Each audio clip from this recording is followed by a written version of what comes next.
So, Lorna, it's great to be here with you, experiencing the TRC together. I find it really emotional, really hard, and I'm hearing those stories.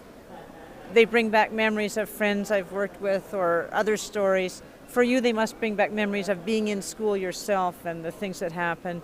And yet we're here as part of the church. How is it for you? It's it's hard. This is the first TRC event I've attended. I couldn't attend one in Regina due to work, and the other one in Saskatoon. My sister was on life supports, so those two chances went out. But I was able to come here as leading elder of the All Native Circle Conference of the United Church of Canada, and I'm so grateful to be here. It's hard, as I say, and looking at the photos, the albums, and recognizing some of my friends, happiness and sadness, knowing that some didn't make it. But and for me, finding my picture, that was something else. Uh, Such joy to see pictures of my sister too, and she's alive. But so many of our people didn't make it. Persevered. It brought back some good memories too of being able to play the piano and being able to enter the different festivals in and around Bertel Indian Residential School. And one good thing about it was I won first place with public speaking, so that was nice. That part doesn't surprise me in the slightest. I've heard you speak. Thank you. I speak from the heart because it's so much easier than trying to speak like a scholar at the university level, although I have my degrees, but I prefer to speak very common.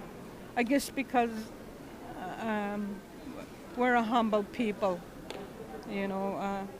Kirimakis, we're poor, but we're very rich in our culture. And like the old people used to say, don't throw us away. What did it mean? As I reflect after the years, don't forget where you come from. Don't forget your culture. Don't forget how we were brought up, because that's going to take you through life.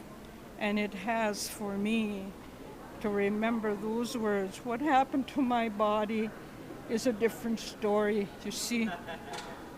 I protect myself, and I talk about that little girl. She was only 11, when she was raped. That little girl went through lots, and we protect ourselves that way. And we laugh, because it's a good protection. It brings healing to the soul. So, when you're in school and you're only 6 years old and you're taken away, all those different stories I hear of others, I can empathize with what they say. I've been there, So if I see someone having a hard time, I was brought up, and it's part of our culture to put our arm around them and encourage them, and just strengthen them with your whole being, and to let them know that Kokum is here. Kokum is here. You're a strong woman now. You speak up good. You take your time. Don't let anybody say, hurry up, hurry up. We're finished with residential school. We have to take our time because we speak from the heart, and that's our way. And we have to educate each other. Because when I went, my father was on bended knee, and he looked me in the eye and he said, my girl, you're going to have to learn English good. You see, I spoke Cree and English because my kokum did that. And I do it to my great-grandsons today, Caden and Blazy, and And even our dog understands Cree because the little ones, they'll say, a stump, they yell. And so we have a Cree dog.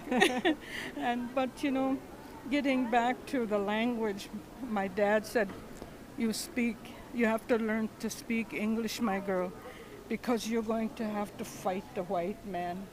I didn't understand. How am I going to fight him with words, But today, he meant we have to educate each other, fight to educate each other, So that's a good lesson. It's a good lesson that's finally learned. Old Kokum finally learned it now, So that's why they say the elders have a lot of knowledge, a lot of experience, and we have to share now with what we've learned in life, We're not all angels, We had to pass through the rough waters of life to come to where we are, to smoothen us out, because we're journeying on to another place. So that's what I tell people in life, The residential school era was a time of strengthening us. Yes, some of us had to fall, but it's life and we have to go on. We still have our survivors here, and like I said, it would have been nice if the United Church today had an elder speaking up, a survivor. I've spent 10 years in the school system. Have them speak, and then have the moderators speak, and a kind of like a dialogue, like you and me. Kiamaka, both of us, eh?